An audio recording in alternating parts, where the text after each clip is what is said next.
1997 से 2025 तक ईरान ने $2.34 ट्रिलियन निर्यात किया है। 2025 तक ईरान ने चालू खाते में 379.5 बिलियन का सरप्लस रहा है। ये देखिए, बिग वॉल पर आइए जरा, यहां पर जो जानकारी है, पूरा गणित आपके सामने, मैथमेटिक्स आ गया। ये देखिए जरा, ये जो डिटेलिंग है, ईरान ने अरबों कमाए फिर भी खजाना खा लिया। बड़ी खबर, कमाई के बावजूद ईरान पाई पाई को क्यों तरस रहा है। ये देखिए जरा डिटेलिंग देखिए, $2.34 ट्रिलियन कमाने के बाद भी खजाना खाली क्यों है। सरकारी तेल कंपनी $55 बिलियन के कर्ज में कैसे डूबी है। ईरान की कमाई का इतना बड़ा हिस्सा देश के बाहर क्यों गया है। ये एक्चुअली बड़ा इंटरेस्टिंग है। यहां पर इस वॉल को लीजिए विजय, और पहले वाली दोनों ब्रेकिंग और शॉर्ट लीजिए। सीधे चलेंगे राजन सर के पास। राजन सर, करप्शन हॉलमार्क सिर्फ पाकिस्तान का नहीं है, मुझे लग रहा है ईरान का भी है। Your take sir. जी बिल्कुल, इसमें कोई शक नहीं निशांत कि अब वहां से काफी तेल का निर्यात हुआ है। हालांकि मैं बता दूं कि 2 ट्रिलियन जो आपने बताया, जो ड्यूरेशन है, जो समय बताया, उसमें बहुत बड़ा अमाउंट नहीं है। मतलब 1 ट्रिलियन मतलब 1000 बिलियन जो होता है, आप जानते हैं, और 2 ट्रिलियन मतलब 2000 बिलियन। अगर 20 साल में 2000 बिलियन 2 ट्रिलियन अगर हुआ है तो ये कोई बहुत बड़ा अमाउंट नहीं है ईरान के हिसाब से। आप जानते हैं कि ये जो है तेल और गैस में रिच है, कई ट्रिलियन डॉलर इनका निर्यात होता अगर ये सच में अगर इनकी इकोनॉमी ओपन होती, सैंक्शन नहीं होता इत्यादि।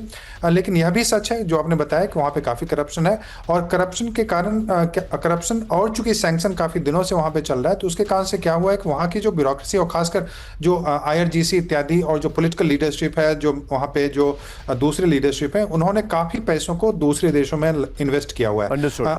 आप एक चीज बता दूं कि आपने बताया कि दुबई से बहुत सारा जो इलीगल ट्रेड हो रहा है, मैं बताऊं ईरान का, वो दुबई के रास्ते से हो रहा है। तो यह सच है कि दुबई UAE जो है अब्राहम अकॉर्ड का पार्ट है, लेकिन यह भी बता दो कि काफी हद तक जो दुबई पे नहीं अटैक हो रहे थे, उनका कारण था कि जो हैंड एंड ग्लव्स ये दोनों कंट्री आपस के जो एक तरह से डील किया हुआ है, जिसमें कि उनके पैसे कई बार UAE के माध्यम से, तो जी, तो ये सब चल रहा है स्टेशन में। Understood sir, thank you very much for joining in. लेकिन बड़ी खबर, सीधे होर्मुज़ की जंग के बीच नए सप्लाई रूट की तैयारी।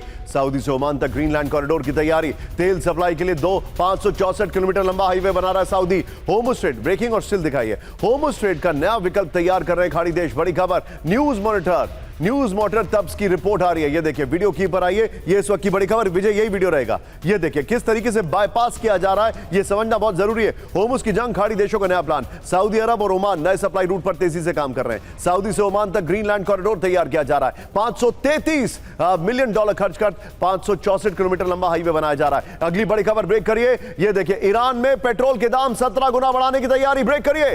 गंभीर ऊर्जा संकट से जूझ रहा है ईरान। बड़े शहरों में नए रेट लागू करने की शुरुआत। 2019 जैसे हिंसक प्रदर्शन भड़कने की आशंका। संकट में फंसा अमेरिका को धमकाने वाला ईरान। ये देखिए जरा, फ्लोर पर आइए, बड़ी खबर, क्योंकि ये पूरी दुनिया में फिर प्राइसेस इंक्रीज करेंगे। ईरान में पेट्रोल के दाम 17 गुना बढ़ने की आशंका है। पेट्रोल की कीमत 10 रुपए या 12 रुपए लीटर से बढ़कर 170 रुपए या 180 रुपए लीटर संभव है। ईरान की सरकार धीरे धीरे शहरों में नए रेट लागू कर रही है। 2019 में तेल के दाम बढ़ने पर देशव्यापी विद्रोह हुआ था। 2019 में 50 से 200% दाम बढ़ने से भड़का था विद्रोह। अगली बड़ी खबर, ब्रेक करिए जरा, सीधे आइए। यमन में सेना पर हूती का विध्वंसक हमला। ब्रेकिंग और शॉर्ट।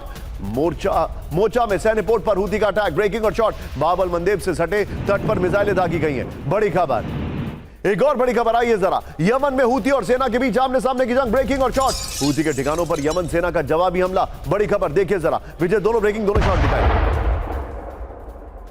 अगली करिए, एक हमले में हूती के 47 लड़ाकों की मौत। शॉर्ट्स के साथ 50-50 हमले में 14 हूती कमांडरों की मौत की खबर है। 50-50, ये देखिए जरा। और बड़ी खबर, सीधा आइए, पाकिस्तान का दोहरा रवैया।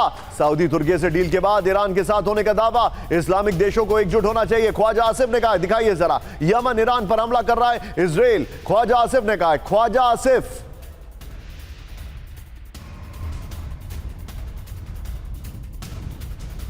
एकजुट नहीं हुए तो हमारा भी यही अश होगा, ख्वाजा आसिफ ने कहा। अगली बड़ी खबर, सीधे आइए, तुर्की में ट्रंप के खिलाफ साजिश पर सनसनीखेज रिपोर्ट। ब्रेक करिए। ट्रंप के एयरफोर्स 1 पर मिसाइल हमले का था खतरा।